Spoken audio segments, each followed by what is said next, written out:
मैंने आके रमीज का शुक्रिया अदा करना है और वो तुम्हारी काम की जगह है तो अच्छा भी लगेगा।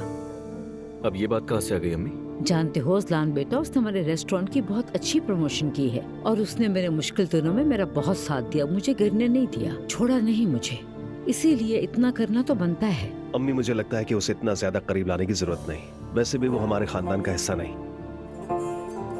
मैं क्या कर रही हूँ क्या नहीं ये मेरा अल्लाह जानता है, किसी को फिक्र करने की जरूरत नहीं। और वो लड़का वफादार है, मेरे बेटे जैसा है, परेशान होने की जरूरत नहीं, मैं वहाँ जरूर जाऊंगी। खाना लगा दिए, आप लोग आ जाएं।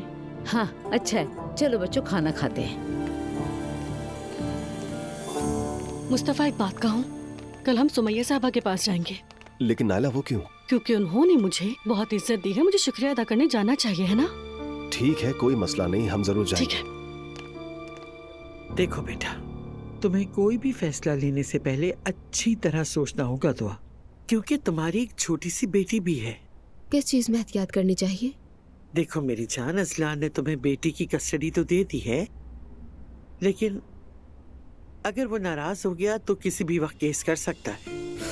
अरे नानी, मुझे तो परेशान कर दिया मैं आपने। सच कह रही हूँ, जब औरतें तलाक लेती हैं तो ऐसे ही होता है।